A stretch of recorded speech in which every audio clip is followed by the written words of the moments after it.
The Beehive Sports Podcast is powered by Swing Juice. Visit swingjuice.com. Use promo code Beehive20 for 20% off your golf or MLBPA apparel. Tonight's show, we got a guest. We do? Later on. We got a guest later on. So, gonna start off in the buzz with local shout-outs, get into Buzz and Buzzkill, like always, and our new thing we've been doing each NFL week, just reality or overreaction instead of going game by game and just talking numbers. Get some takes instead. So we're going to go to that. In sports history, this is a cool one. Very short, but barefoot kicking for NFL kickers. Did some light reading today. Okay. Sketty On is going to cover power rankings, specifically ESPN's that were just released the other day. Things that stings pretty packed. We got Udoka suspended from the Celtics for a year, the head coach. Another protester interrupting an event. The Herm Edwards story and his firing, and there's possibly some behind-the-scenes stuff that was happening there. Myles Garrett swerved to miss an animal. Air quotes. Yeah. What? Yeah. Oh, yeah. Weren't paying attention there, were you? Yeah. Can't text and podcast. Deer ran out in front of me. That's Right. my fault. Such bullshit, but whatever. We'll get into it. NFLPA versus the Miami Dolphins. There's an investigation they're calling for regarding Tua and coming back into the game. And then in the rundown, I have 5 other just short stories to go over. In my hive, we will first introduce, it's going to be Chris Bunk, Eisenhower Jr., tight end and defensive end. Chris Bunk will be joining us. That'll be around 8:30, 8:45. And then we will get into the 3-bagger. Another week of sports betting. We'll dive in. Let's go.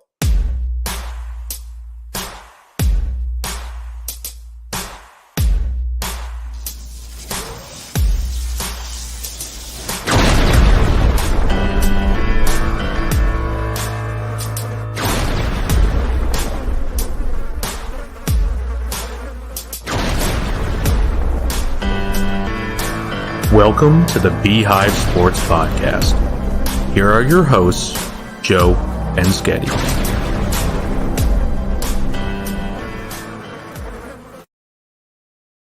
The Buzz is brought to you by Busch Light. Busch Light apples back on the shelves. Get it wherever you purchase your adult beverages. Please drink responsibly. And Napoli Pizza. That's right. When there's football season on Tbsp, there's Napoli's weekly specials. Pickup or delivery available. Located in North Warren. Hillview Signs and Graphics and Hillview Towing. Contact them directly, 814-730-0348. If you need a sign made or you need a car towed or a sign made that says if you park here, we'll tow your car. Yeah, I like it. One-stop shop. Reminder to audio listeners, live shows broadcasted on Facebook, YouTube, and Twitter. Give us a follow or subscribe. We appreciate it. Facebook and YouTube, search the Beehive Sports Podcast. Twitter at the Beehive SP. Instagram at the Beehive Sports Pod. Live show listeners, did you miss some of the broadcast? Recap with just the audio on Spotify, Apple Podcasts, Amazon Music. What did we just get on? I don't remember the name of the thing. Odyssey. Okay, yeah. I don't know how I forgot that. It's like there you the app I listen to the most. Yeah, and more. So search us on there too. YouTube subscriber giveaway. So we doubled our amount of subs on YouTube by posting it on the Facebook page, and a little giveaway that we're gonna do. So I got the video prepped. It's what did I say I was giving away? Was it a cooler? 6-pack cooler? I don't remember. I think that was it. Do you remember anything? Nope. You don't bring not bringing a whole lot to the table so far tonight, Sketty. I've had things out of you the rest of the way because so far I've had an extremely long day. You're 0 for 2. If I don't fall asleep during this podcast, it'll be a miracle. I'm a little tired. All right, so I'm gonna pump this up here so we can see who's winning. I think it's a cooler. I'll verify that at some point, but here we go.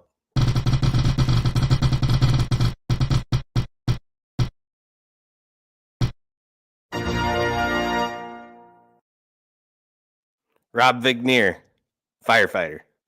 So that will be easy to give that to him because he works right next door to me. So congratulations, Rob. Thanks for subscribing, and thank you to everybody else who participated in that and subscribing. Like I said, we doubled our. I think we're up to almost 60. That's pretty good for us. Because I mean, Facebook's obviously our main. That's where everybody comments and likes and stuff like that. Which obviously on YouTube, it's not like we can just put posts up like we can interact on the Facebook page. It's basically just for our live videos, but we appreciate everybody who took the time to do that. All right, so it's Wednesday night. The shows are starting to slide toward, but I was thinking about this today. Should we keep them Wednesdays? I think we could. I think we could too. And then that way we aren't cutting into any Thursday night football. If a show runs late or we start late or something like that. I mean, we'd have to start at 6 if we're gonna do Thursdays, but I think more people are home and hanging out around 7, more so than 6. So just something I was thinking about today. So maybe we'll keep Wednesdays. Maybe Wednesdays will be the day. It's just that way, because doing them Mondays during NFL does not work. Because that's not going to work. You can't talk about the next week when you're in still, the other week hasn't ended yet. So, anything good this weekend? Past few days? Not really. No, just trying to get the house ready to go, and that turned into kind of a shit show today. So, a little bit of a water pressure. Yeah, a little bit of a water pressure issue. So, don't know what's going on there. Really feeling the crunch here. 2 weeks ago, got to be out of this place. And right now, you can take a slow trickle of a hot water shower. Don't know what's happening. So, I mean, it's better than nothing. That's true. That is true. Right. Not much better than nothing, but it is better than nothing. The only update I have from the weekend is another Snakes victory, 52-12. Okay. So, was this the New York team? Yep. Okay, that's a good win. Yeah, so I don't know. I don't know who we play this week, but it's like 9 o'clock this week, so that's late for us. We're the 8 a.m. guys. But yeah, I don't know. Cross that bridge when we get there. I got a wedding coming up Saturday, and it's gonna be. I don't work again until next week, which is nice. That's nice. Yeah. Yeah. So it's been a busy. Well, it's going to be a busy week leading up to everything. So, local shout outs. So we're going to get right into her. Let me get the trusty old banner up there. Eisenhower. We'll start with them. We have Chris Bunk coming on at the end of the show here towards the end. He's going to discuss some Eisenhower football with us, but they beat Lakeview 35-13, held the Sailors' leading rusher, who came into the game averaging 6.5 per carry, held him to 56 yards, 3.5 per carry. Not too shabby. Shut him down, yeah. Bauer was dominant again. Wyatt Lookenhouse, 3 catches for 80 yards. They host Mercyhurst Prep this Friday, so that's the game you and I want to get to. You probably got shit to going on now, don't you? Well, I'm going to try and get to it still, but I don't know if it's going to happen or not. But yeah, I want to get out and see him one more time. And I think Mercyhurst is pretty good, if I remember right. Yeah, they said it. Or at least record-wise. It's going to be a tough game. Okay. So. Yeah, I'd love to go. So hopefully we can make it work. While we're on Eisenhower, this is late, a couple weeks old, but I forgot, and it was in my notes, and I forgot to put it in my actual notes. It's in my saved on my phone stuff, and then I transfer it to my on-screen stuff. Shout out to a friend of the podcast who's been following us, liking stuff on the page, comments every once in a while. Brock English is the homecoming king for Eisenhower. So congratulations to him. He's a good kid. Happy for him. I told him 2 weeks ago, I'm definitely shouting that out, and then I completely forgot, so I feel pretty bad, but better late than never, Brock. Here we are. All right, switching it over to Warren High. They took a loss. Was that Saturday? Yeah, they played Saturday. Yep, Saturday in Youngsville. Youngsville, yeah. And they lost 34-14. 90 seconds into the game, Tommy, 83-yard TD catch. But then it was all Fairview from there. But Tommy did finish just shy of 200 yards. Yep. Total yards for the game, so that's pretty good. But the coach was still pretty Morelli, he was pretty happy. I mean, not happy, but he was looking at the positives of the game. I don't know if Fairview's like if they're tough or what, but he had a very bright outlook on how that game went. He was, saw the good things. So that's good, I suppose. I'm not sure who they play this week because I didn't look, and I don't have my wallet right here to look at my Dragon Yeah, card. I'm not. That's how I get Yeah, this I'm not sure. off my Dragon card. But yeah, so took a loss, but they still got 3-4 games to go here. Warren volleyball. This is interesting. They lost a set Lost a set. or game. Yeah, a set. Yeah.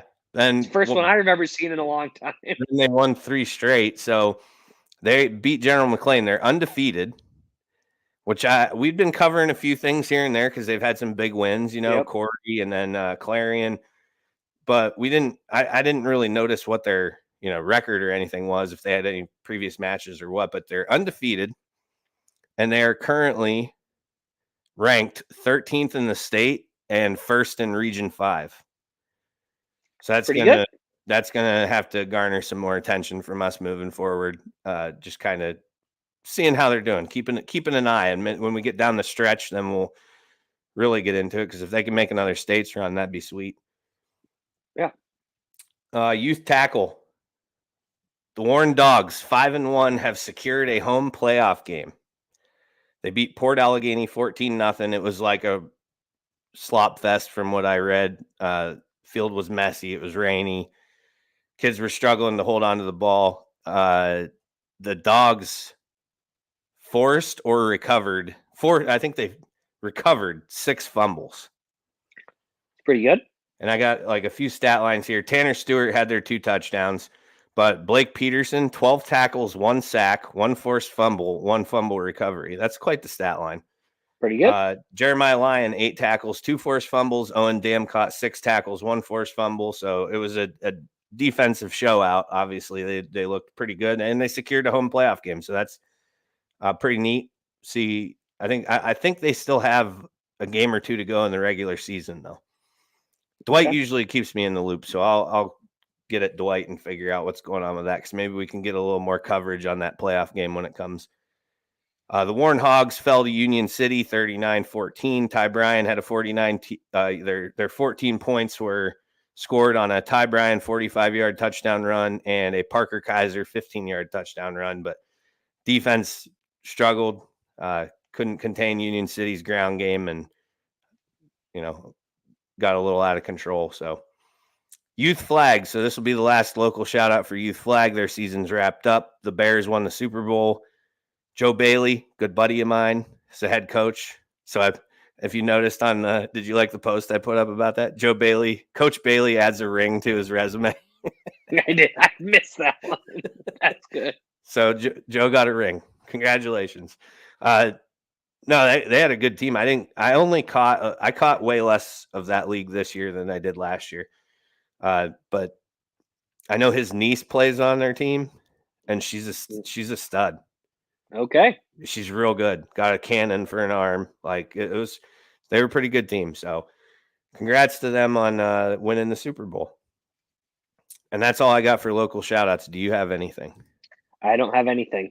And we can slide right on to Buzzin' and Buzzkill. What has got you buzzing this week? What's got me buzzing this week? You know what? I had it. I forgot it. I'm going to say, oh, geez. Once again, totally slipping my mind. What's got me buzzing is the pure enjoyment I get from all the people who are making fun of Jimmy Garoppolo after 2 weeks ago saying the 49ers need to go to Jimmy Garoppolo because Trey Lance is so bad. Really get a ton of joy watching people look stupid, making themselves look stupid. So yeah, that's what's got me buzzing this week.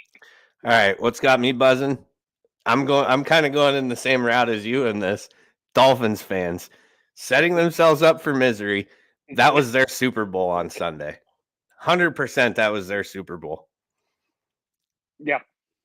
For sure. I mean, it took them 3.5 years, 7 games, 7 straight losses. And I've never seen more shit talking after. I mean, maybe if we lived in AFC West or NFC West territory. Maybe when the Niners and Rams had that little, deal where how many did the Niners win straight from the Rams? It's like 6 or 7, I don't remember. Yeah. So maybe like when that happened too. Of course, they beat them and they broke that streak in a playoff game though, didn't they? Yeah. Which so that NFC kind of championship game. Yeah. Oh yeah, it was. Yeah. So I don't know, maybe that the same kind of trash talking out there, but you know what? If it was, that's at least acceptable because it was the NFC championship broke the streak. Like, you can have those. You can have those regular season wins. We'll take this one. That's not even the case here, and they're still just going bananas about it. And it's been a lot of fun to watch. You should see my folder on my phone of screenshots of receipts I'm keeping for a later date. I got some good ones. So I'm excited for what's to come. They play in Buffalo in December, and it's probably going to be Bills by 1 billion. All right, what's killing your buzz? What's this whole prospect of moving deal? Like, I got 16 days. Like in 3 weeks, I will be at either the new studio or a new studio of some sort. But just dreading the move. Hate moving. Least favorite thing in the world to do. So I've only done it like twice. Hopefully this is the last time I have to do it. Sell everything and buy new. Absolutely. I like that plan. I wish I was. What's killing my buzz? I'm going the backside of the Dolphins argument. The insufferable Bills fans acting like this is the end of the season and that it's a lost cause now. Apparently, everybody fully anticipated a 17-0 season. I must have been the only one who was like, they're going to lose some games. It's going to happen. And example, talking to Sam Pusateri last night, 5 games. You can expect 5 losses. And I was like, that's a solid number to go for. Of course, if I had to choose those 5 losses, I wouldn't have picked the Dolphins to be any of them. Sure, I wouldn't have done that. But I know injuries are mounting up, things like that. It's fucking September. Yeah. It's relax. September. If everyone needs to relax. If we're in the middle or end of December and this is happening, all these injuries are piling up and everything like that, they're losing some games. You know what I did to everybody? Everybody who sent me negative Nelly fucking texts about the Bills, who are Bills fans, I sent a screenshot of the Rams schedule last year, the month of November. Yep. They had 3 games in a bye week, and they went 0-3. Yep. In November. Yep. And we all know how that played out. So it's just people just got to chill out. It's Bills fans, relax. Yeah, take a deep breath.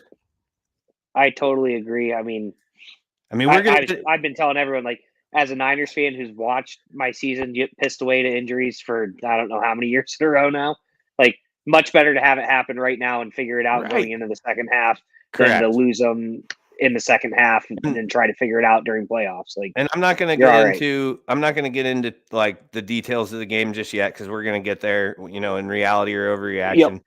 But just everybody take a breath.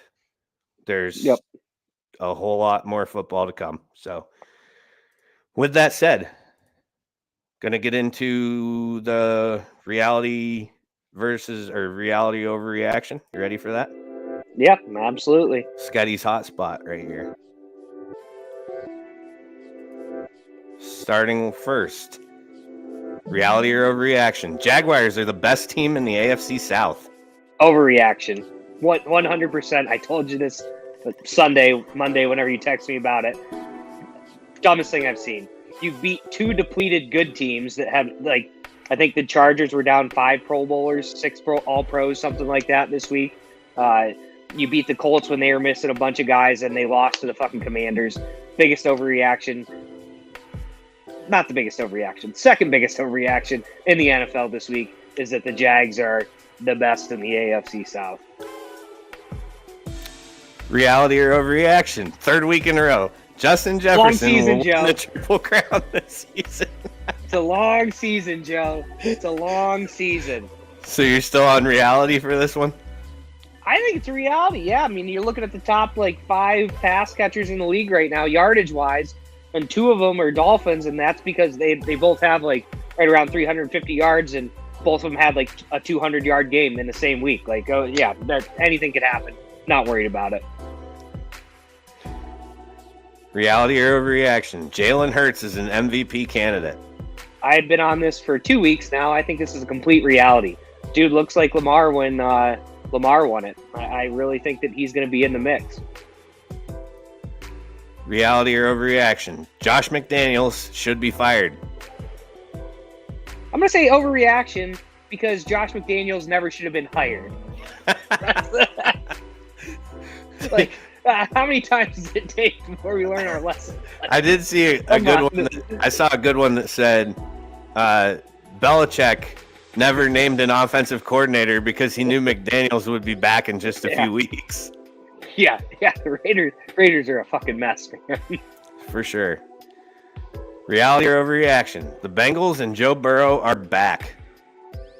They beat the Jets.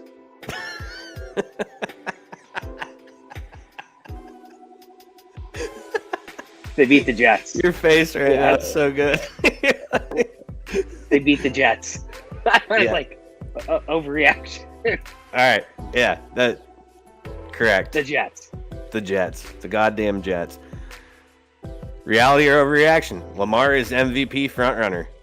I mean, I think this is a reality right now. I mean, just because of the way you phrase that, I don't think Lamar is going to win the MVP. But if you were saying MVP votes are casted tomorrow, I think it has to be Lamar. Yeah, I would agree. He's like leading every offensive category right now. Yeah. I mean, just because the Bills kind of had a shit week 2 weeks ago, Josh Allen was the best player football's ever seen, and now this week Lamar's the best football player football's ever seen. He still threw and Allen still threw for 400 yards. Yep. Like 2 touchdowns, no picks, or whatever. Yep. All right, reality overreaction. I already know the answer to this one, but I'll ask you anyways. Tom Brady is starting to look like an aging quarterback. I'm going to say this is an overreaction, which might surprise you. That does surprise me. Well, I mean, just think. His line is beat to shit, and I don't know who he was rolling out at wide receiver this weekend, but it was Cole Beasley and Russell Gage, like, against a decent Packers defense. I don't count Tom out till they get fully healthy or get that line figured out. If he still looks like this week 10, then we can say it's a reality. We'll hang on to that one. Yeah. Reality or overreaction? Cards, slow start will doom Cliff. I don't know if it's a reality, but it should be. If they can't figure out that this guy is no good, there's no hope for Arizona. If he starts losing in the first half of the season, he's never going to win. That's it. Call of Duty is out now. Everybody get rid of Kyler Murray. Everything's downhill from here, man. No good. So I didn't know about the Call of Duty Kyler Murray thing. You didn't know about that? No, they said that the weekend that a beta comes out, he's like he hasn't won. Yeah, well, there's like his stats before Call of Duty comes out, and then like he's terrible after Call of Duty comes out, and then when they have like, I don't know what it is, like double XP weekends or whatever. Then he's really, really bad those games. So he likes to play video games. Dude likes the game, yeah. Whatever. No hate from me. Yeah. All right. I have 2 more. Reality or overreaction? Bills blunder or Dolphins plunder? I really think this is more of a Bills blunder than a Dolphins plunder. If Tua would have been healthy the whole game, maybe it's different and the Dolphins really put it on him. But, after he had his neck injury. Back injury. Yeah, it was a back injury. Back, whatever it was, whatever injury he had. I just feel like they didn't really do anything after that. And, I think the Bills were just shorthanded. Everybody was cramping up. I really think that if the Bills were fully healthy, they probably beat the Dolphins by 3 touchdowns. Yeah, so I guess now's the time. We'll get into this a little bit. Let me end our lo-fi, whatever that music's called there. So this is where I did my notes for this game. The Bills, I will not blame injuries for that loss at all. I refuse to do that. The reason being is because Miami won that game by 2 points, where a lot like it wasn't like a completely lopsided affair because the Bills were so thin. Bills miscues is why they lost the game. And I'm about to list them. First one, end of the half, right at the end of the half. A bad snap to Allen, which I still don't understand why he couldn't spike that ball. Sugar Rush Josh moment right there. I don't know what the hell he was thinking. I think it thinking. was too. And I do not know what he was thinking either, but it was a bad snap. And I don't know if he thought he couldn't spike it at that point. The sad part, I think I sent you the message where, like, because obviously the Bills have just been going for it all the time. Like, fuck it. Yeah. Fuck my fantasy team. Fuck everyone. We don't need Tyler Bass. I don't know why he's on the team.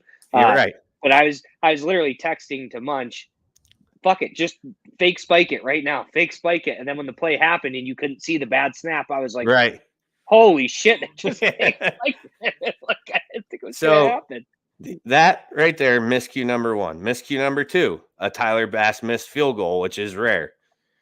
Yep. Miscue number That's three. on Sean McDermott, not Tyler Bass. Because they don't use him enough.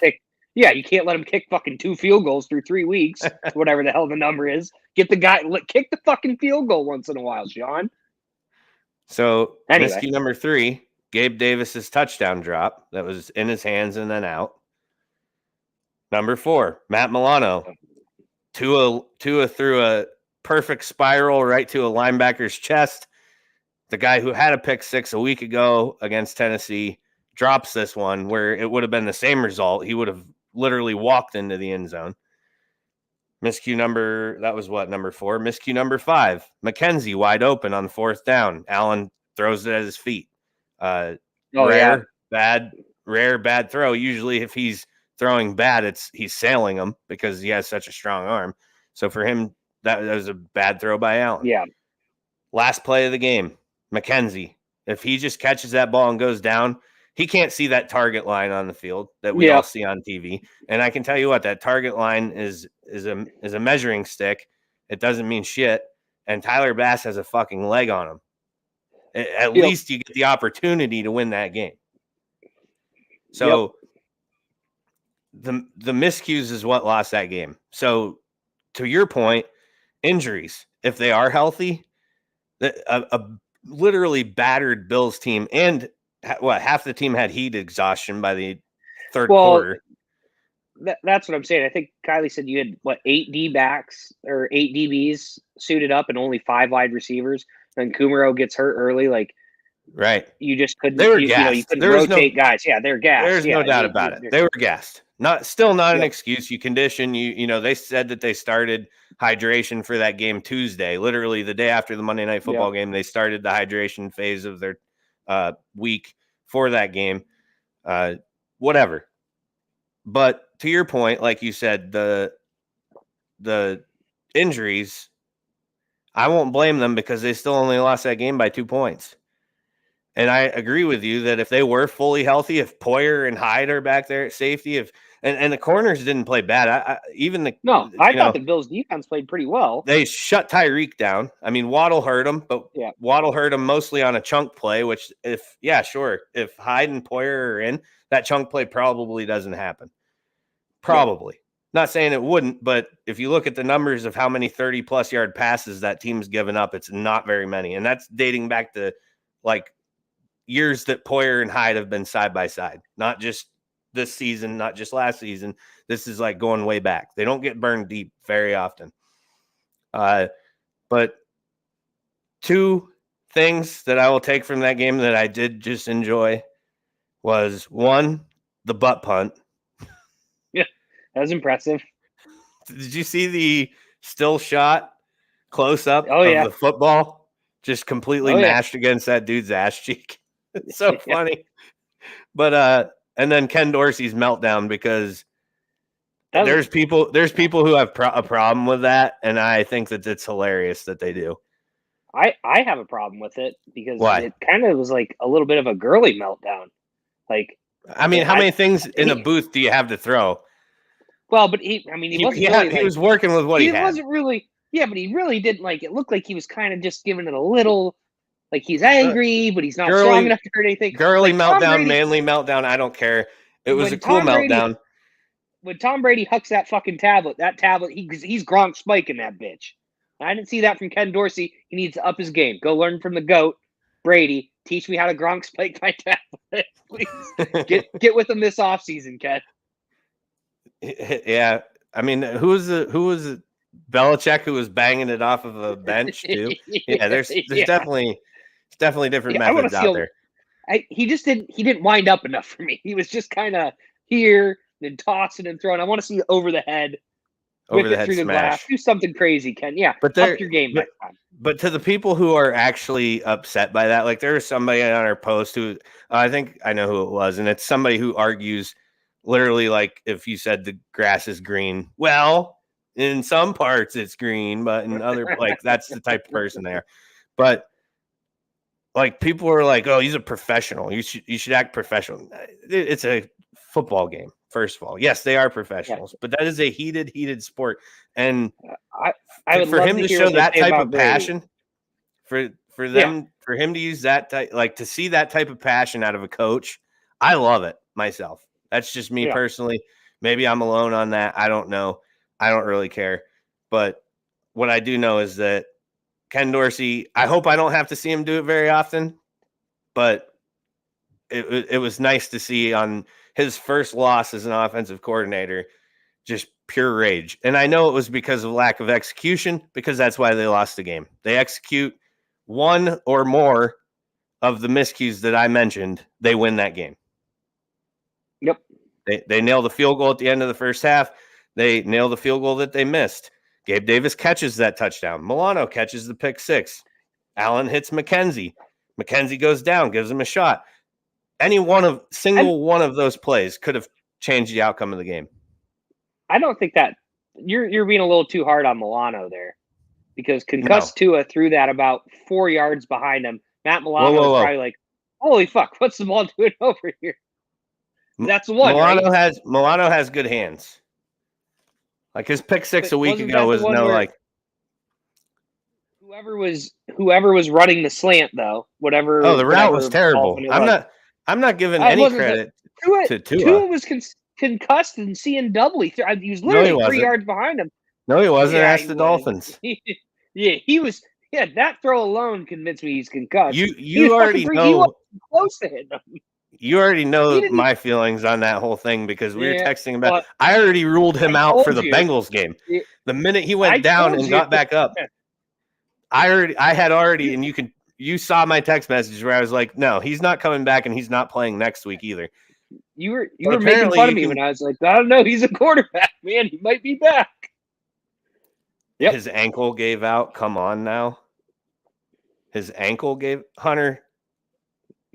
I'm not even going to address the stupidity of that comment.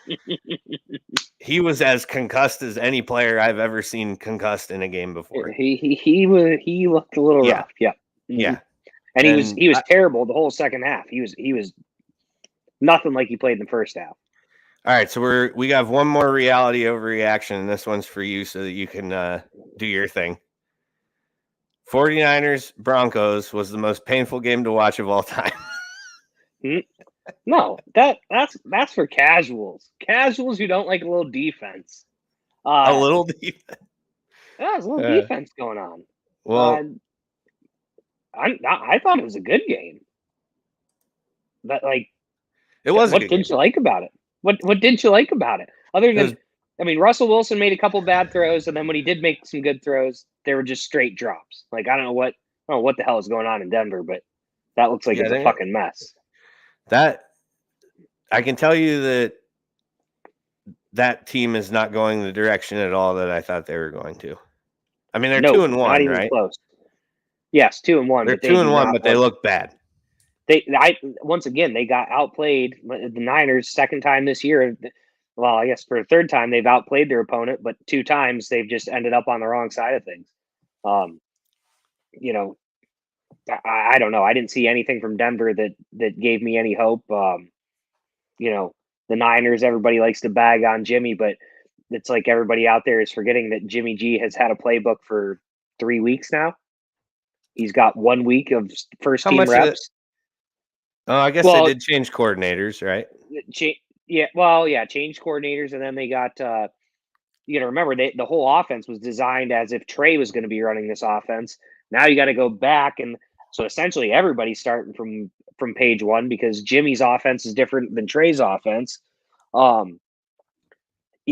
just don't know what you expected from him. Like, everybody thought he was going to come out and the guy was literally throwing to fucking Bob from accounting for all of the offseason. Like, it's going to take a little time to get him back. Not to mention that, they're beat up as hell. You got Jeff Wilson's your only healthy running back. They didn't seem to go to that Mason kid at all. You lose Trent Williams on the Dan Orlovsky step out of the back of the end zone play, which I will note was the best play of the game because he only gave up 2. If he wouldn't have stepped out of the back of the end zone, it was a pick 6 he threw right to the other guy. So he saved the Niners 4 points. Good job, Jimmy. That's what he does. He's always thinking about the team. Andy, you root for the Giants. The Giants, they're 2-1. Andy, the Giants. Giants are 2-1. Yeah, 2-1. Really beating up on some tough teams, and the Titans eking out a win. They've scored like 18 points a week. They're averaging right now. Hell of a job by Brian Dable over there. Offensive Did they guru. play this year? Did the Giants and Niners play this year? No, I don't. No, I don't think. Because if they do, we're having a preview. We're having a breakaway show. They might. Preview. And I'm trying to just going to let you and Andy talk about it. No, they have to play the South. I got the Giants pulled up right now. Schedule. Nope. No Niners. That's a bummer. We would have a breakaway show, just you and Andy going at it about. There'd be nothing to go at it about. We're just go in, beat Danny Dimes, and get out of there. All right, couple more things. These are brief. Pujols hit 700. We're switching gears here to some baseball. You already know my take on how that went. And Joe Colosimo strongly disagreed in our group text, but he's a Cardinals fan. Yeah, it showed because number 700 was grooved. They're playing the Dodgers. The Dodgers. Pujols did some time in LA. They're friends. Then you look at the Dodgers 9.5 game lead for the 1 seed in the National League. Like they don't have anything to fret as far as losing their seeding by tossing 1 game. They're like, oh, we could throw away 1 game. We can go win another one. It's not a big deal. They're, I don't know if Darren's listening. I hope he's not, but they're the best team in baseball. Don't tell Darren I said that. Our secret. They can afford to groove a pitch to Pujols and let him go yard to hit number 700. They're already losing that game. They were on their second pitcher of the game because the starter only went 3 2/3. There just is no part of me that doesn't believe that was like, here it comes, right down the pipe. He hits the dinger. Everybody's happy. I think this whole season has been a little suspicious, if you ask me. I mean, this is it. Pujols has already said that he's done, right? I'm not mistaken. Yeah, he's retiring after this year. Him and Yadier are on their farewell tour. Farewell tour. Okay. If you look at what he's done it's been like 5 years since he's hit. What's he at? 23 home runs this year? I don't know, but keep going. I'll look that up. He hasn't hit this many home runs in like 5 years. And then if you look at the number of at bats it took him to get to this many home runs, so he hit 23 home runs or whatever the number is in, I think it's just over 300 at bats. Like the previous years, he's well over 500 at bats, and he's barely hitting 23 home runs, 22 home runs. Just seems a little fishy to me. I think this is one of those things where everybody loves Pujols. I love Pujols. I'm sure Major League Baseball players okay, he can get to 700 this year. Let's throw the guy some meatballs and see what he can do.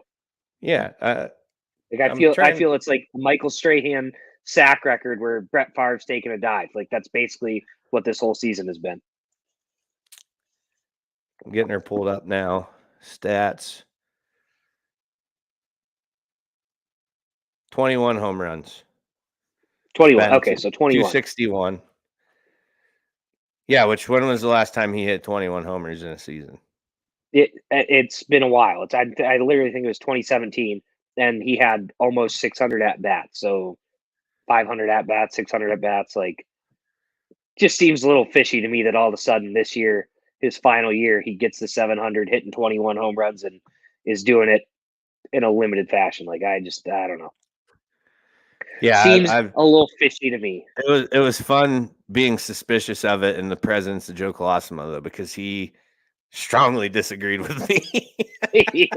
Not happy. He was really mad I even brought it up. Yep, not impressed. Okay, last one before we head out into sports history.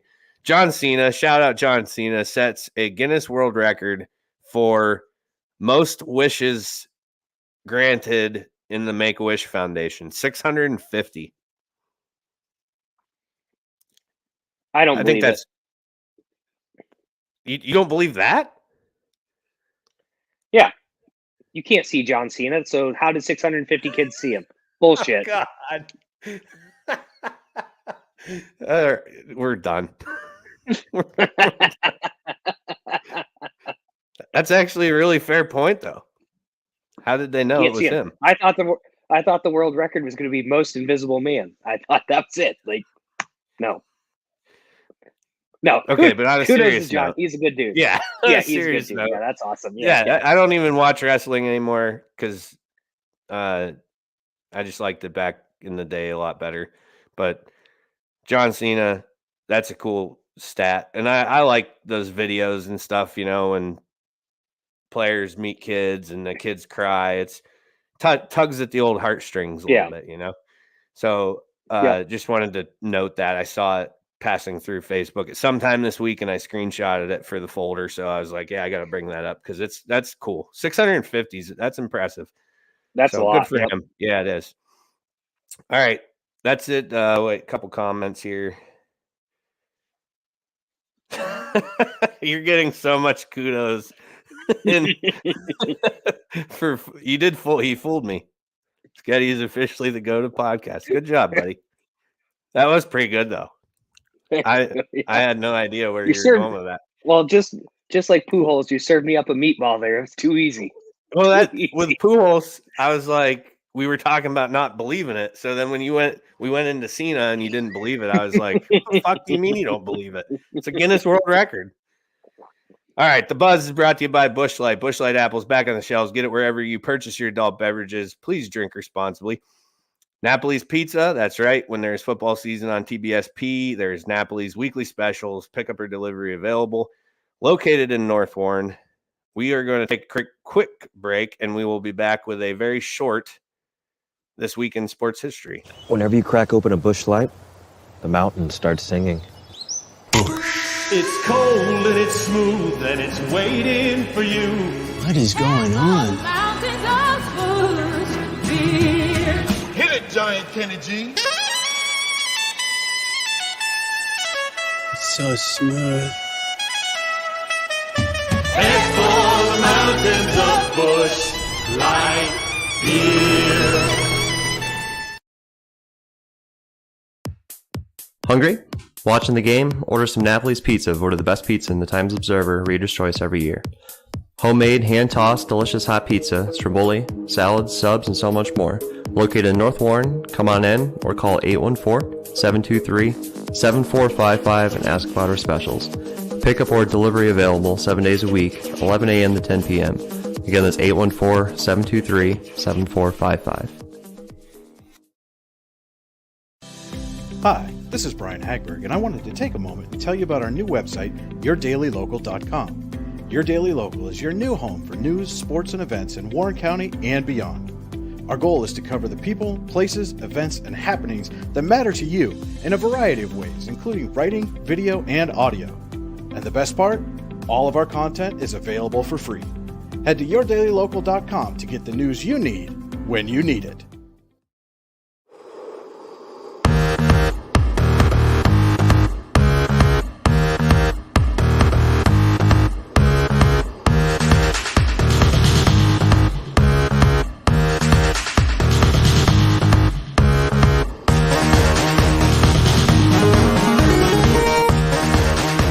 Let's take a look back at this week in sports history.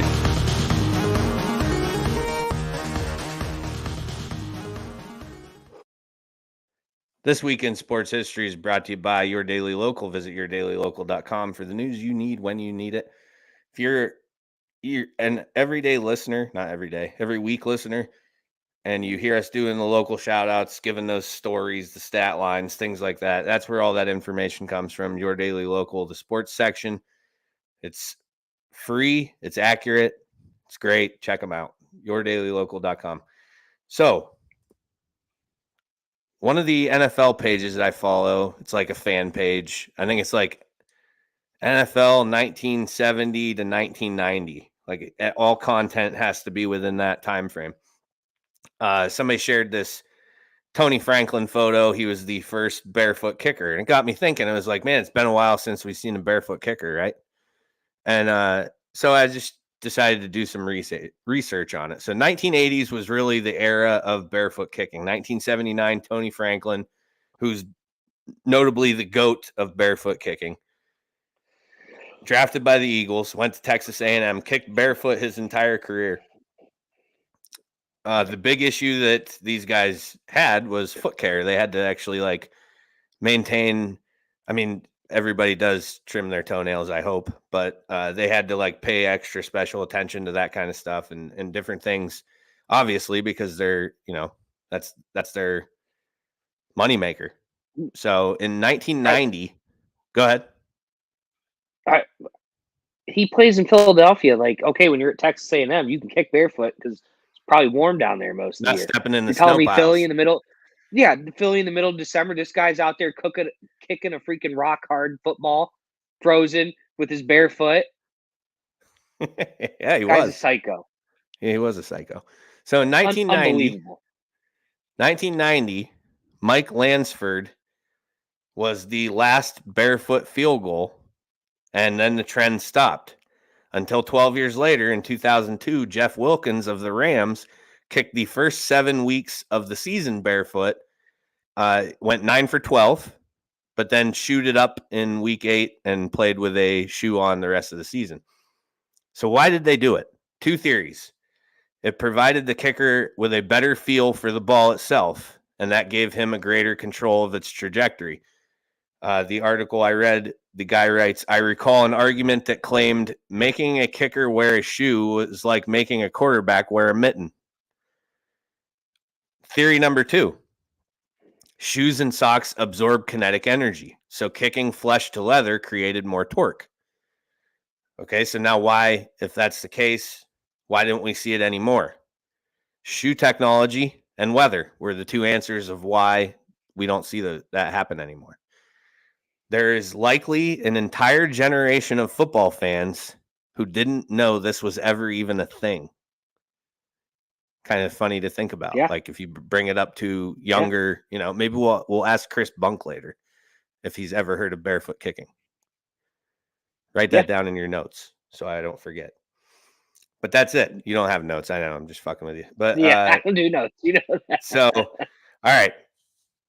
That's it, though. That's it. Just a little barefoot kicker education.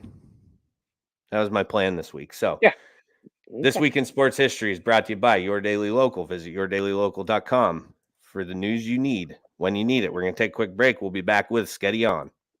Hey there, everyone. This is Phil with JP Photography. I know. A photography ad on a sports show? I get it. You're here for sports talk and listening to Joe and Sketty's insane rambling. Wait, what? But bear with me for a few. I just want to tell you that JP Photography not only offers wedding photography, but also does events, engagements, headshots, family photos, and even some product photography. Be sure to check us out on Facebook and Instagram. Just search for JP Photography or go directly to our website at johnphilphotography.com. That's JONPHIL photography.com.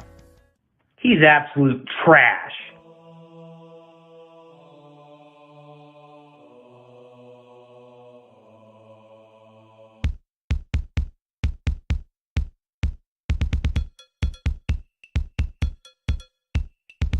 Sketty On. Let's have a listen to what Sketty is on this week. 0% chance that works. This week's Steady On is brought to you by Complete Roofing Systems. The best the business has to offer, matched with the best prices. For your free estimate, find them at crsroofingteam.com or call them at 716-640-4609. I gotta pull up my image here. All right, so I don't know who this ESPN power ranking. Not sure who did it. Probably an intern, possibly Helen Keller. It's definitely somebody who doesn't know anything about football. I'll read you the list real quick, 1 through 10. This new power ranking for Week 4. Number 1, Miami Dolphins. 2, the Bills. 3, the Eagles. 4, the Chiefs. 5, the Rams. 6, the Ravens. 7, the Packers. 8, the Bucks. 9, the Vikings. 10, the Bengals. I don't even know where to start with this. First off, telling me the Bengals, who have beat the Jets, deserve to be on the list. They're one of the 10 best teams in football. Stupid, deaf. I'm not sure which, but no. The Rams, you have the Rams at 5. The Rams are better than the Ravens. The Rams, who could barely beat the Falcons and got shit stomped by the Bills. I don't even know what to say to this. At least the Dolphins at 1 should be on the list. They're probably like 7, but they should at least be in the top 10. Like, I just don't even know what to do. ESPN needs all of their sports credentials revoked, revoke their media privileges, fire whoever made the list. We need to quit doing this weekly power ranking garbage. It's the worst thing I've ever seen. I laughed out loud when I saw it because I thought it was a joke. I said it to my friends. I said, ha ha ha, look at this funny meme. And then I realized it was a real thing. It was a real thing. Somebody sat down and said to themselves, the Dolphins are the best team in football. The Rams are the 5th best team in football. How? The Bengals, who have beat the Jets, are the 10th best team in football. The Jets! They lost to the Steelers and the Cowboys. How is that 10? 20? The number's confused. I don't know. I give up. He is stupid. I'm done. I need a beer now. God. So, Dolphins 1 is that's a tad bit of an overreaction. They beat the Pats and got smoked by the Ravens, and then when the Ravens decided to play prevent, they let it get out of hand and they came back and won. And then you beat the Bills down like 15 guys. But again, they're 3-0. They don't look terrible. They could be like 7th on the list. Where were the Eagles at on that list? 3? The Eagles were, I don't know, I threw my phone. 3, which I think right now, like, we're going to do power rankings in 2 weeks, but so you said the 2 Eagles and 1 won. Bills, the 2 and 1 Bills are sandwiched between the 2 3-0 teams simply because one 3-0 team beat them. Apparently, yes. But they're still better than the Eagles. Okay. All right. Yeah. Still better than the Eagles. Yes. Yeah. Pretty trashy. The Rams 5. Like, I know that when I sent that to people, they were going to say, "Oh, you're making fun of it because the Dolphins are 1." Like, no, the Rams are better than the Ravens, the Packers, the Bucks. I don't think they're better than the Vikings, who are 9th. The Bengals, they're better than the Bengals. The Bengals are making all those teams in front of them look good because the other 9 teams are better than the Bengals. Maybe they started at 10. I don't know. I don't know what they were thinking. Did they draw 10 names? They drew 10 names out of a hat and put them in order. I think if you put all 32 teams in a hat and drew 10 at random, you could come up with a better top 10 list than that. I really firmly believe that. All right. Terrible. Wrap her up. This week's Steady On was brought to you by Complete Roofing Systems. The best the business has to offer, matched with the best prices. For your free estimate, find them at crsroofingteam.com or call them at 716-640-4609. I'm going to take a break. We'll be back with the things that sting.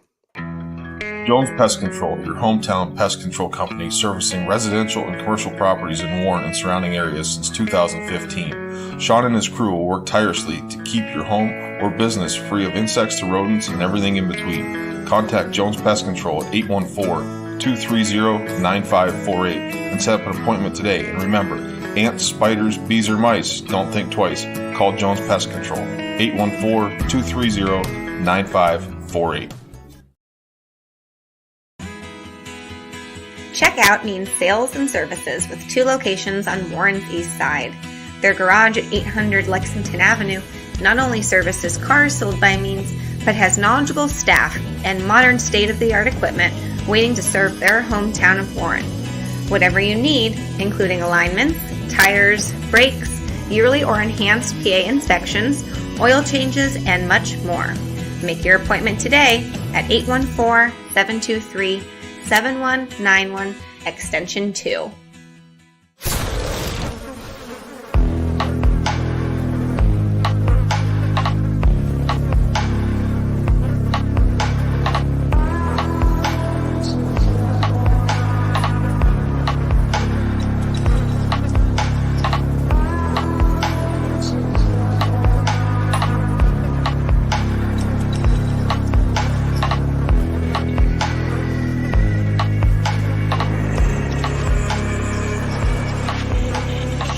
It's now time for the things that sting.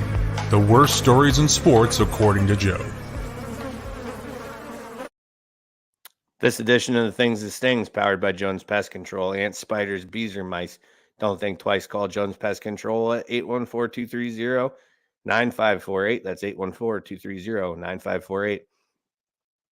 Several to get to here. We're going to start off with Udoka, suspended 1 year. Did you read about this at all? Briefly. It's weird. Came out. Celtics head coach. He's suspended 1 year by the team because he allegedly had a consensual but improper relationship with a team staff member.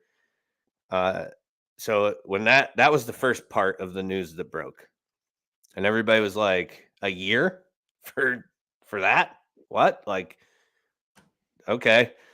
Then it came out that the female then later alleged that he made unwanted comments towards her, prompting a team investigation. So had a side relationship at work, went bad.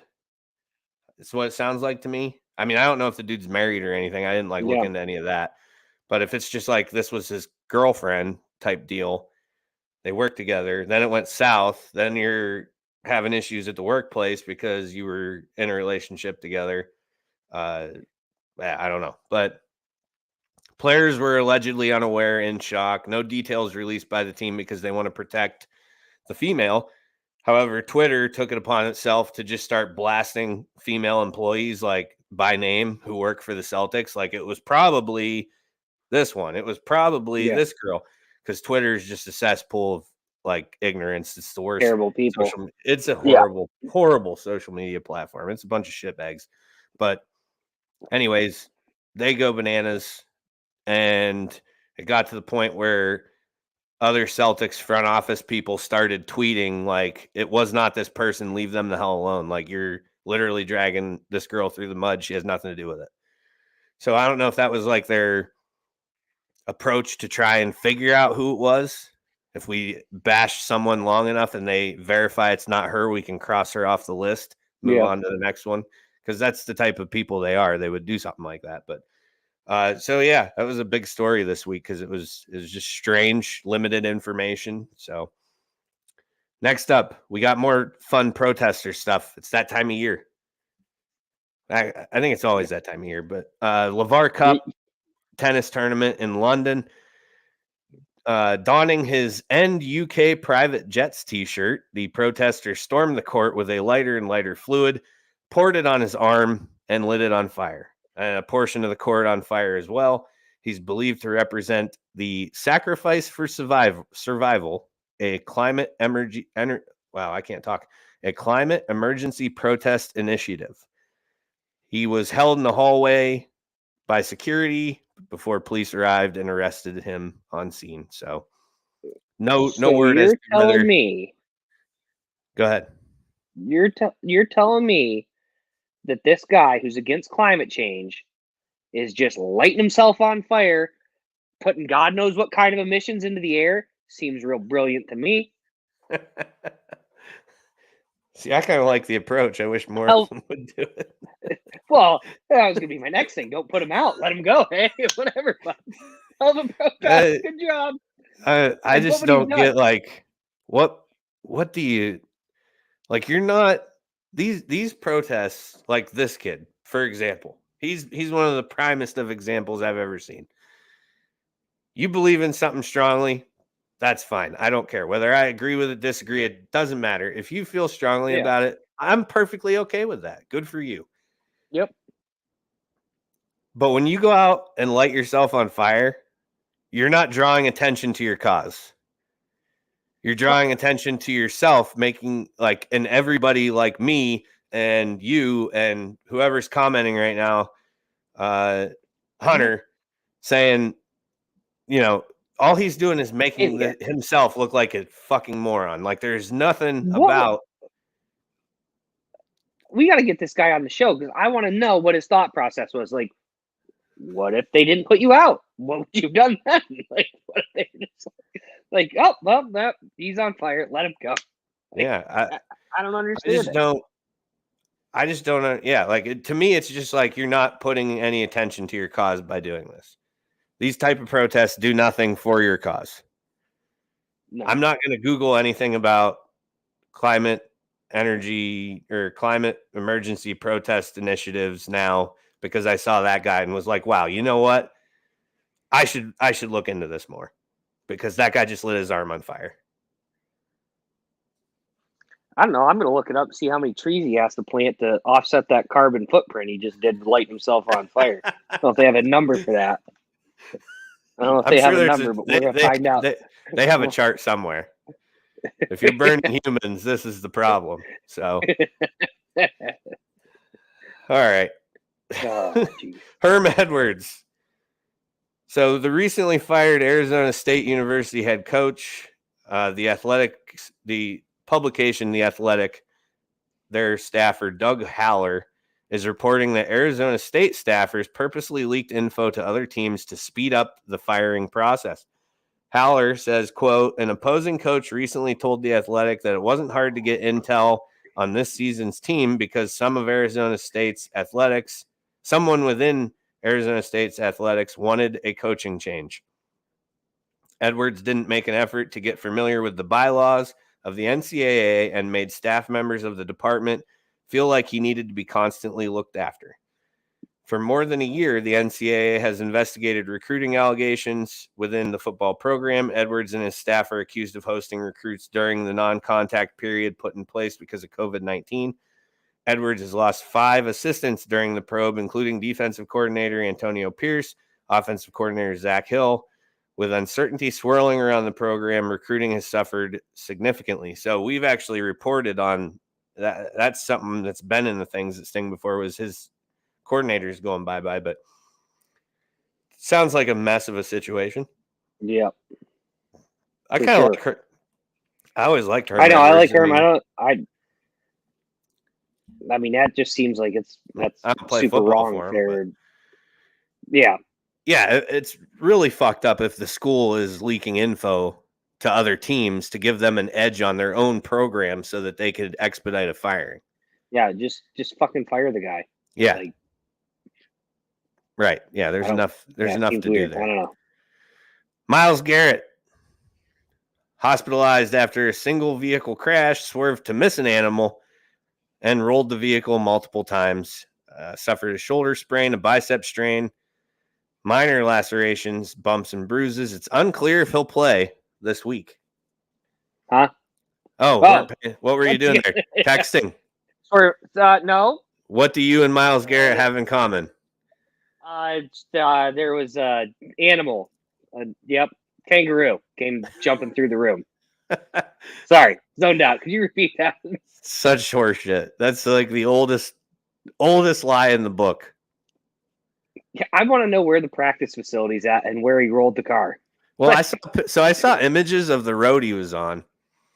So it's possible that there's a good line. I'll give him this, okay? It was a rural roadway, and the roadway was wet. However, he drives a Porsche, so he was probably flying, and he was probably texting, and he probably just lost control of the car. I mean, he could have just said he hydroplaned, probably, but then they would have said, well, you were driving too fast for conditions. If you swerve to miss an animal and roll your vehicle multiple times, you were driving too fast. Correct, yes. Like it's low enough to the ground. You know, it's not like we're talking a fucking Geo tracker, which like rolled over going around just any basic turn.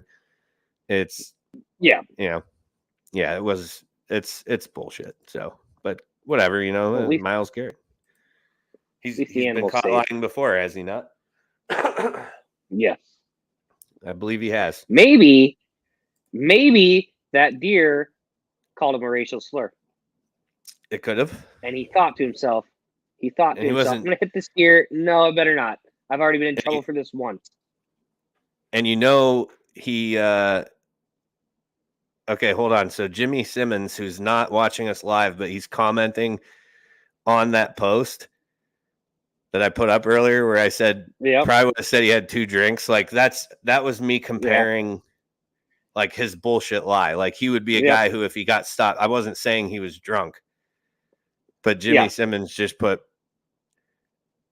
you know, he did it when he just left practice was when this happened. It was early afternoon, probably not drinking at practice. Well, no shit. I didn't think he was drunk. They didn't mention alcohol at all. You don't know, though. Have you not watched The Last Dance?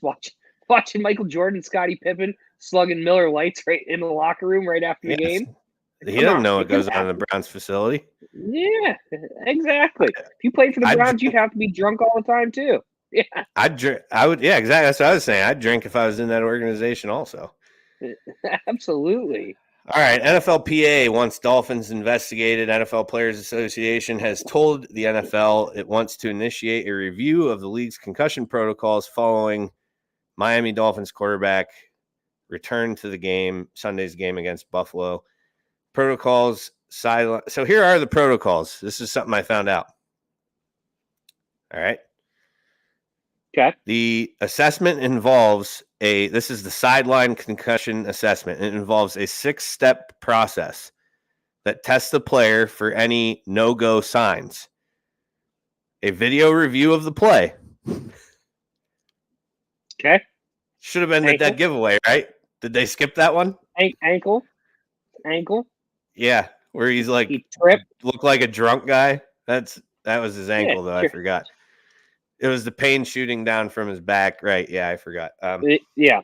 So, a review of the concussion signs and symptoms. So there's 2 check marks, right?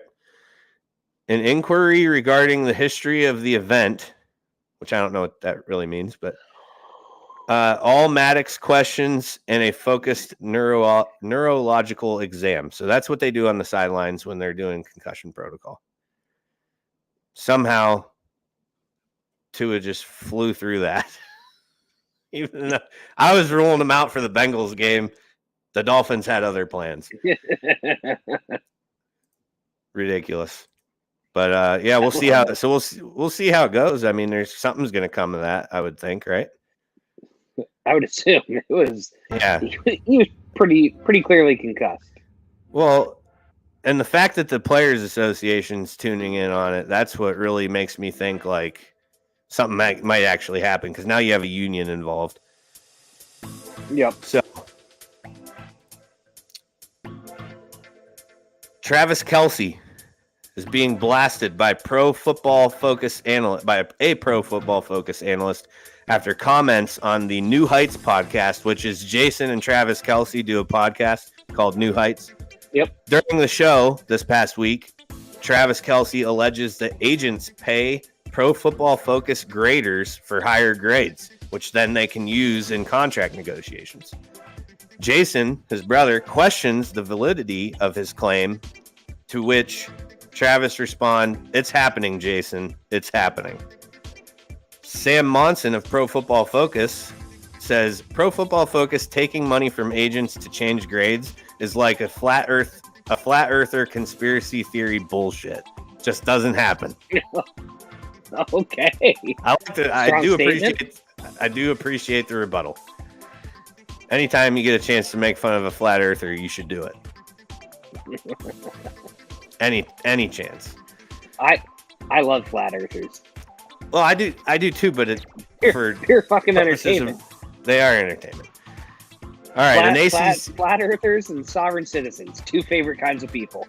Yeah, the ones. Yeah, Laws don't exist. Okay. All right.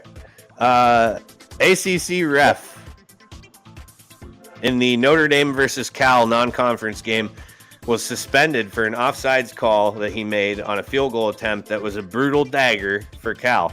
There's a photo of it. It shows there was definitely no offsides. He called for somebody lined up in the neutral zone. The ACC has apologized to Cal for the blown call. Doesn't help him now. Still taking the L, but apparently that ref was suspended. Stephen F. Austin football defeats Warner 98-0. We got to talk to Shusky about this. I was saying Shusky there? Yeah. He was there. He was at the game. Okay. Yep. I saw that on his Twitter feed that he had attended the game because he said he now knows the fight song word for word because they played it so many times in the first half. So, I love that. Again, with a game like this, you have people who are complaining. Why do you allow it to, why'd you run up the score like that? Blah, blah, blah. This is the opportunity for kids who aren't going to play. Are you going to tell them to go out there and not play hard? It's the dumbest argument ever. I hate that argument when they're like, oh, you ran up the score. No, I didn't. I put other kids in who aren't as good as my starters, and I let them play football. It turns out my backups could beat the shit out of your starters too. Sorry for you.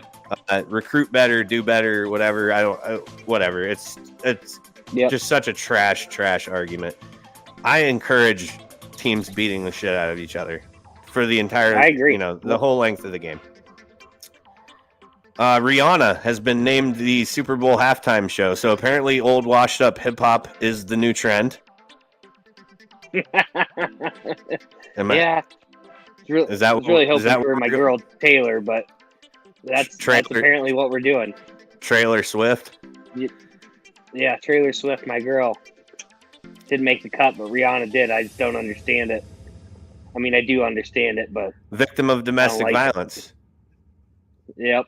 And that would probably be like the stat that they'll throw up there that Rihanna is the first victim of domestic violence to perform at a halftime show.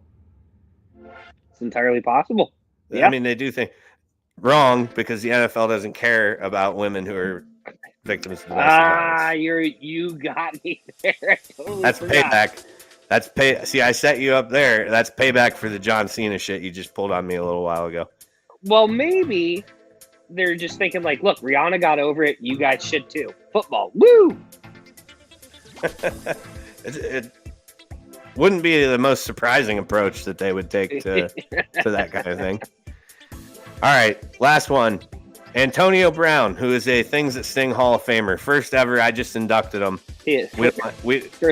First ballot. First ballot, and he is the first ever inductee into the Things That Sting Hall of Fame because we just talked about him so damn much on here. Had a concert set for a small town in Massachusetts. It was a sold-out event starting at 8:30 p.m. with 3 DJs opening, and Brown expected to arrive at midnight. Didn't make it. Everything got canceled. They shut it down. He claims his flight was delayed. There's people posting screenshots of his delayed flight, alleged delayed flight. I don't know. It's Antonio Brown, so it's kind of a cry wolf situation, right?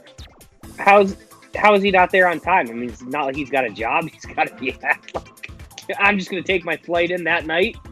He didn't want to leave Miami. He didn't want to leave Miami that early, so that's why he basically was getting. He was supposed to get there at like 10 o'clock, and then it's an hour to the venue from the airport, and it got delayed. He wouldn't have been there until 1:30 in the morning, so they canceled, refunded everybody's money. I just am not buying the fact that I don't know. Like you said, he could have been more punctual. Yeah, just make sure there on time. Andy, why am I not surprised Sketty is a Swiftie? Puke, yes, correct. Facts. Facts. All right. Yeah, well. That's it for the Things That Sting. So I got Chris Bunk on deck. He's going to be coming in. We're going to take a quick break. This edition of the Things That Sting is powered by Jones Pest Control. Ants, spiders, bees, or mice, don't think twice. Call Jones Pest Control at 814-230-9548. So we will get the our classic in-between segments, taking a break, video up and running. It'll run for a few minutes till we get Chris in here, and we'll fire it back up. Stick around. We'll be hopefully not too long here.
Blue Line Auto, located at 1606 Pennsylvania Avenue East in Warren, is locally owned and operated and is a family-run business specializing in vehicle sales and service. They offer state and safety inspections and general car repairs, including but not limited to brakes and rotors, tires, oil changes, batteries, starters, and alternators. They also offer vehicle undercoating prior to winter to help keep your vehicle protected. Currently, their hours are Monday through Wednesday, 8 a.m. to 4 p.m., and Thursday and Friday, 8 a.m. to 5 p.m. Call them today to schedule your next appointment at 814-230-9061. Your safety is their goal.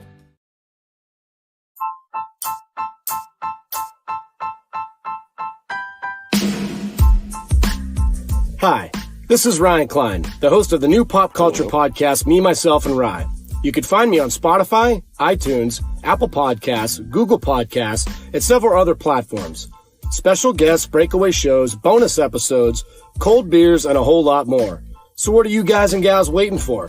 Subscribe now to the Me, Myself, and Rye podcast on Spotify or wherever it is that you get your shows and start listening today.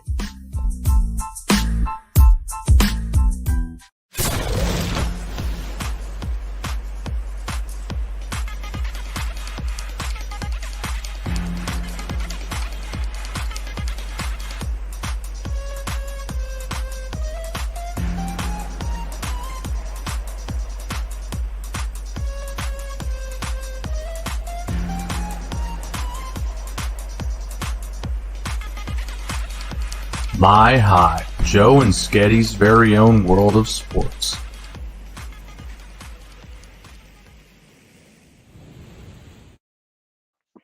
My Hive is presented by Blue Line Auto. For all your automotive needs, call Blue Line Auto at 814-230-9061 or stop in at 1606 Pennsylvania Avenue East in Warren. Joining us, Eisenhower Knights, student athlete, junior tight end, and defensive end, Chris Bunk, ladies and gentlemen. Chris, thanks for hopping on with us. Thank you for having me. So, to catch everybody up who's not aware, the reason you got that prize pack the other day, Chris met me at Country Fair. It was totally sketchy. I handed him a package of goods. It was all podcast apparel, I guess. I gave him a cool, what'd I give you? A cooler, a hat, couple golf towels. Yeah, some koozies. The koozies, which I told you put them on eBay, you probably get a bunch of money for them because everybody's asking me for them all the time. We don't have any more. Found a few laying around. Chris got lucky. So the reason Chris got that package was because I don't know how many episodes ago or when it was, month and a half ago, I was reading through the Your Daily Local, trying to type up the old local shout outs segment. And I got to the player profile of Chris Bunk and I'm like, he's on the page. He follows the page. And I knew that because I'd seen his name before. And I started reading the answers to his questions. Hates soccer, plays video games, loves John Daly, pizza. His ideal vacation spot is at a beach surrounded by golf courses. I was like, he stole my answers to every question. So I was like, that kid deserves some swag. So we gave him some. But Chris, thanks for joining us. Eisenhower football, what, 5-0, 4-0, 5-0? 5-0. 5-0. Hosting Mercyhurst Prep this weekend. Yep, on Friday. Talk about it. What are your feelings? What's going on there? I feel like we'll be good. They're a tough team, but I feel like we're the better team all around. I mean, they got some athletes, but we got even more athletes, so I'm excited for it. All right. What's got you guys on the roll you're on this year? Like, what's going on in the locker room with the players? What's the vibe? I mean, everybody's just clicking. It seems like the defense is great, the rushing game's great. We really know when to just joke around, but we really know when just be serious and like, hey, you can't mess around. Let's get our game faces on. Let's go. Sketty here is Eisenhower alum.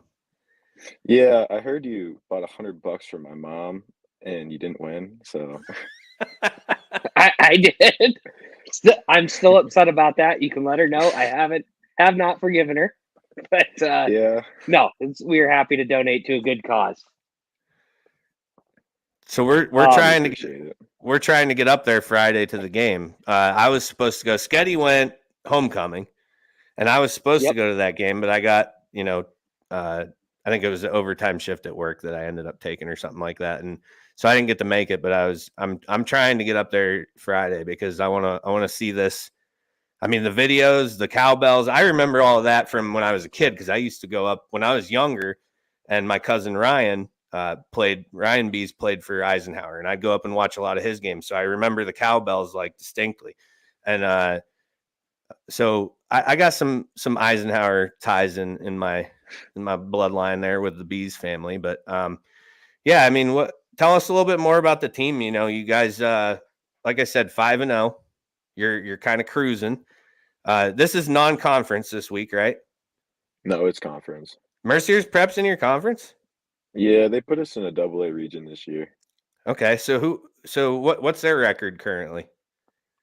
I think they're maybe 4-1. Okay, so they're a game back from you guys. Yeah. For the lead in the conference. Who else is in your conference? Northwestern, Iroquois. I think Seneca is too. Union City. So a lot of the local teams, but just a lot of up north teams too. And Seneca was the homecoming game, so they're taken care of. Yeah. You're done with them. Yeah. All right. Position, you play DN tight end. Which one's your preference? What do you like the most? I like tight end more than D end. Why? Simpler for me, I guess. It seems harder, but it's easier for me. There's a lot more stuff on defense I need to remember, and I'm more a simple guy, so. So I mean, in a rush heavy offense, you're just blowing dudes up, right? Is that your? Yeah, all I gotta do is pretty much block for Benji and maybe go out for an occasional pass here and there. Which you've caught a good handful this year, right? Yeah, a couple. All right. You play basketball as well. Which one do you prefer, basketball or football? I prefer football over basketball. All right, so that would answer my other question because you said your favorite. Wait, hold on. Where's that? You said that you plan on playing athletics in college. You want to be a college athlete, right? Yeah. Okay, so if you were offered from the same school a scholarship to play football or to play basketball, you would choose football? Yeah. All right. Do you have any any potentials up in the air yet? Anybody looking at you? I know you still got another year to go, being that you're a junior, but do you have anything in the works? I've been talking to some coaches. I'm going down to a couple colleges for visits: Geneva, Westminster, hopefully Grove City here soon. So I know some people at Grove City. yeah, I mean, nothing that'll probably help you out, but I know a kid on the team currently. Actually, I know a kid who's on the team right now. Isaac Munson. He plays for him, and that's my buddy from Erie. His son. He played at Erie High. I think it was like Erie High the first year that they existed when they did that big merger of what was it, East and Strong Vincent and whole bunch of schools up Erie there. Central. Central, was that the other one? I think so. Yeah. So just tell us more about the vibe in the locker room. Who's the I wrote this down. Who's the funniest guy on your team? I gotta go with the sophomore Cole Yurchison. He never shuts up. Like he always has something to say, and it's always something stupid he says that makes everyone laugh.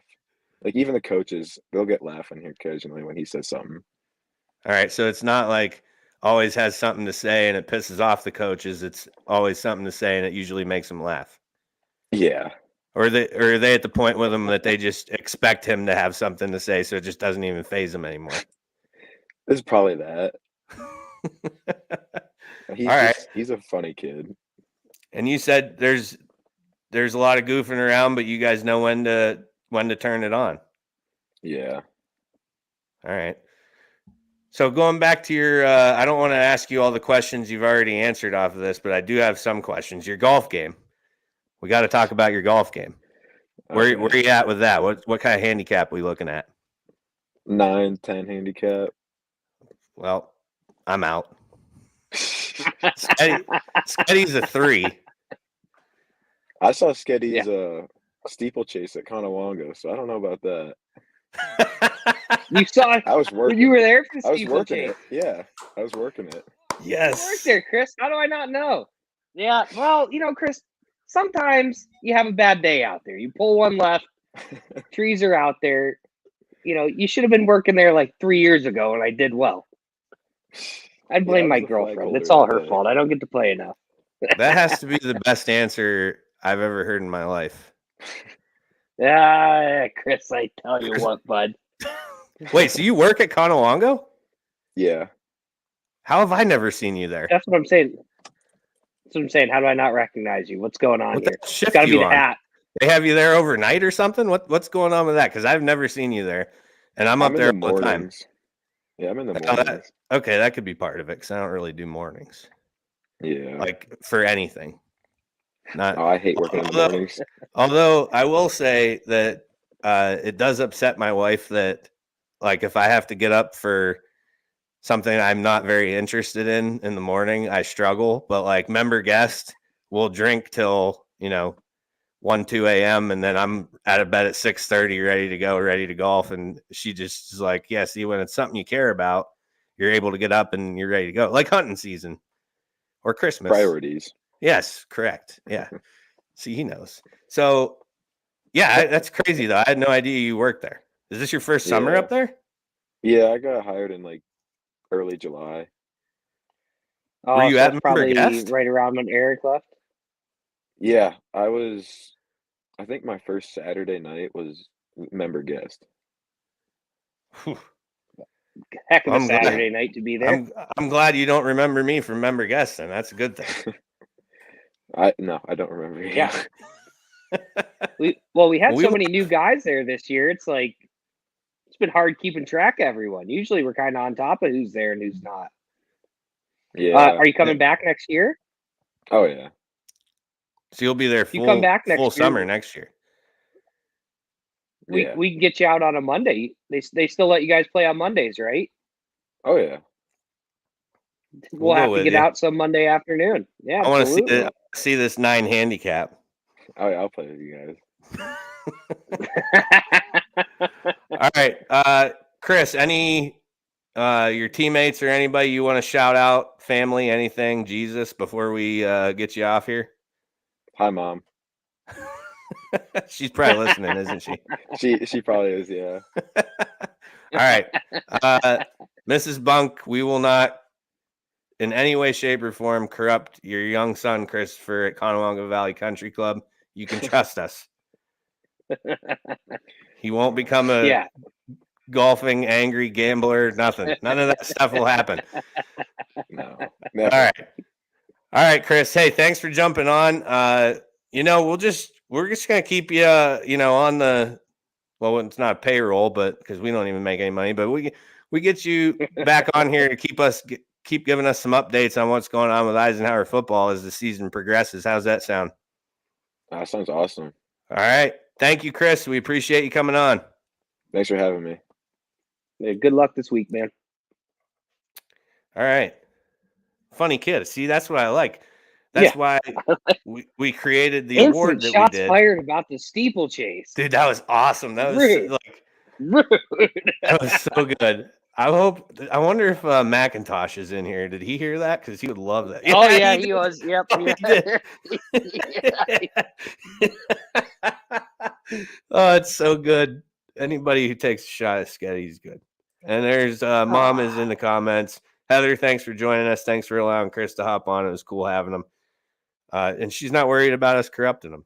So that either means he's already there or she thinks he's uncorruptible. All right. Let's get on to the three bagger. Wrap this show up. I don't even remember who I picked. I got them all right here. Oh, I like this because it's a surprise for me. That's who you had. Yeah. Well, I mean, easily the 7th team in the power rankings. Wait, hold on. Time out. Time out.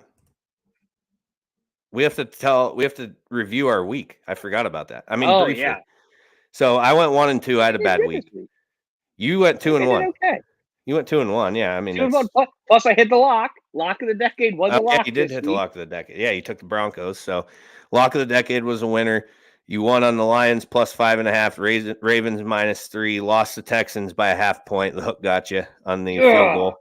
So I was 1 and 2. Not great.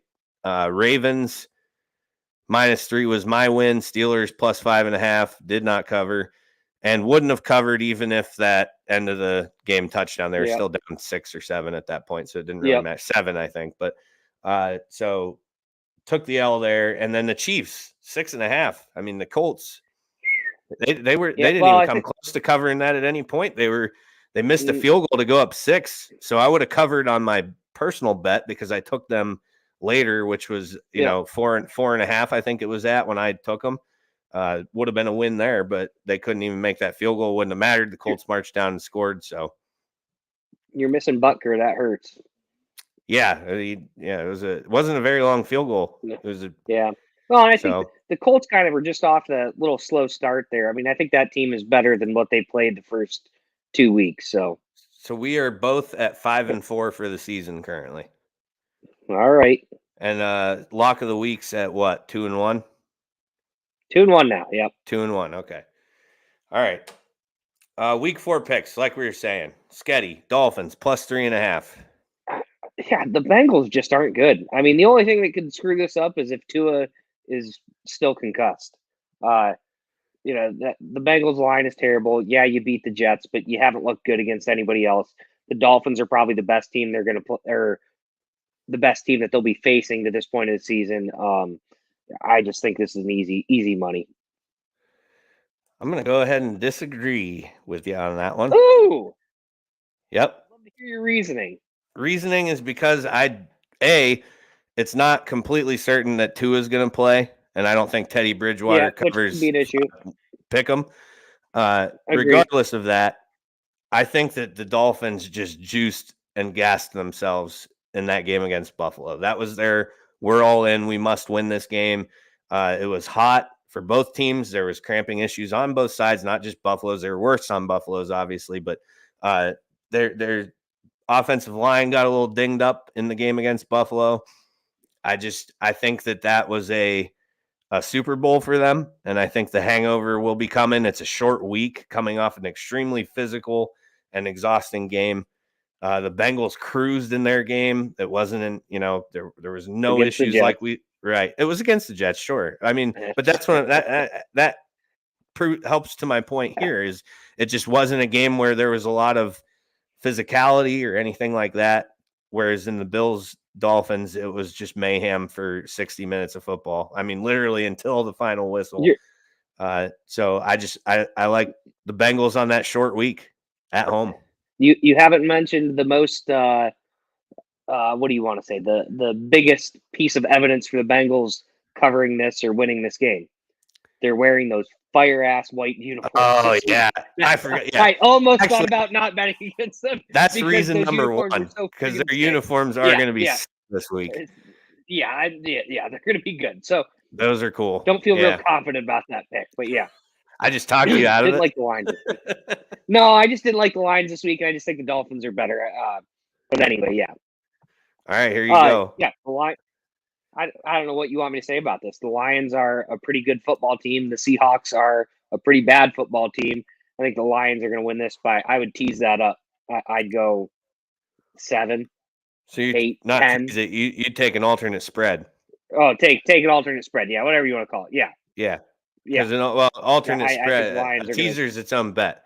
So the alternate spread is what you're saying here. You would move the line up to about -7, which would increase your odds and your payout dramatically. So, all right. Vikings.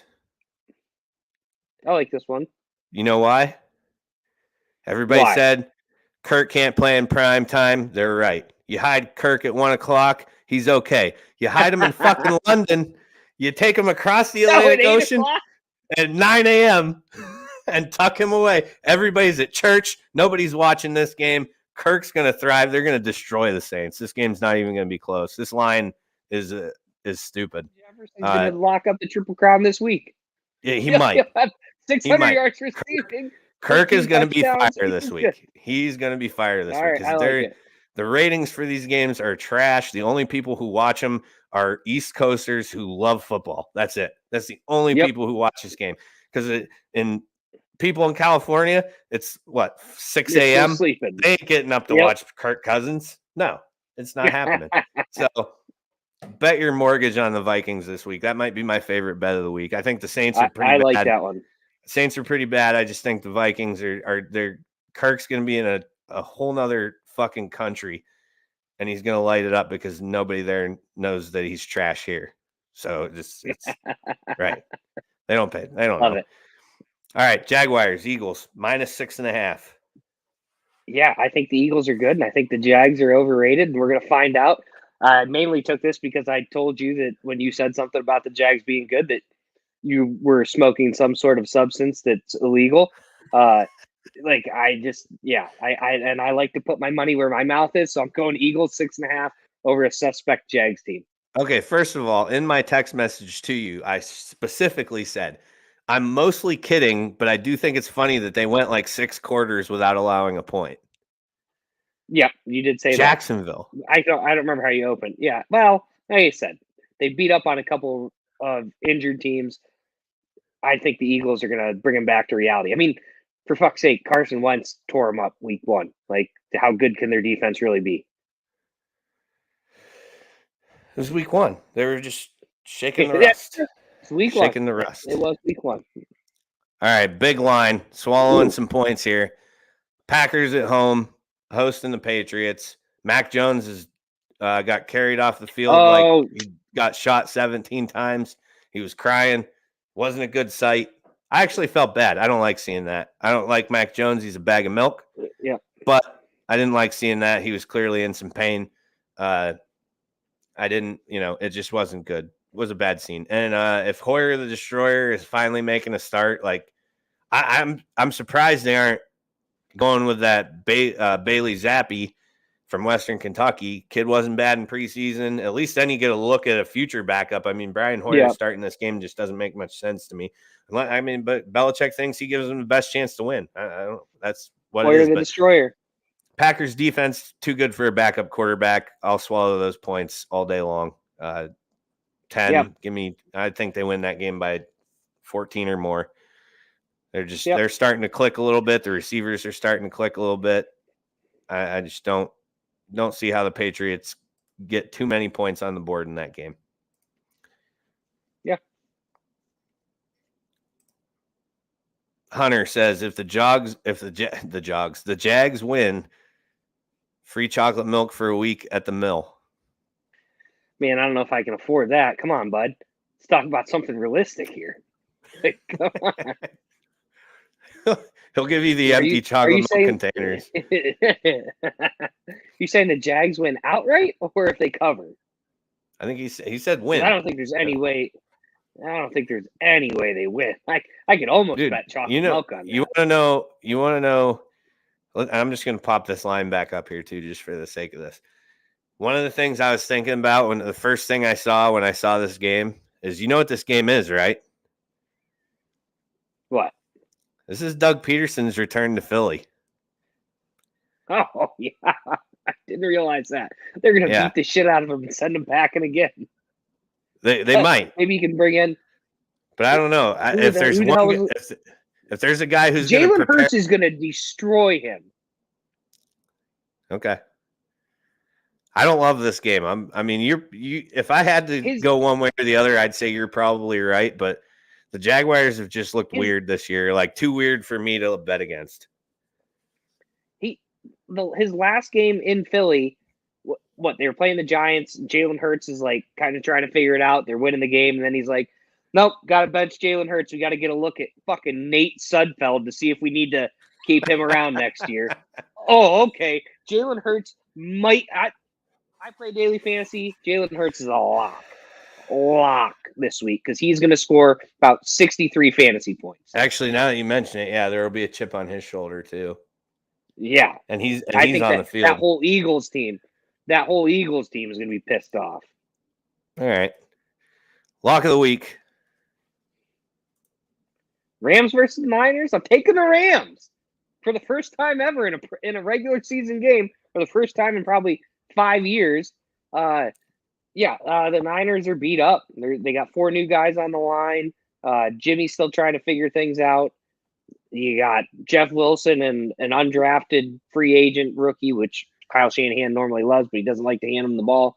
I just have a bad feeling about this. I'm going to take the Rams getting 1.5 points. I hope, once again, for a second week in a row, I hope I'm wrong, but I just have a feeling the Niners will outplay them and then blow it in the end. If they lose by 1 point, then you would still win.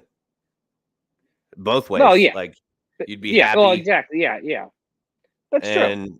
Yeah. So I mean, there is a scenario where the 49ers can win and you can cover your lock of the week. Let's hope, but I wouldn't count on it. All right. That wraps it up. Got anything else before we take off here? Nope. So I'll keep everybody in the loop on the Facebook page, but it sounds like maybe Wednesdays is going to be our time now. Kind of like in the Wednesdays, because like literally we started at 7. If we started at 6, but I like the 7 o'clock starts a little bit better. It just works better for me. I don't know about you. Yeah, that's fine. Hunter, you're on. Free chocolate milk Sunday morning if the Jags win.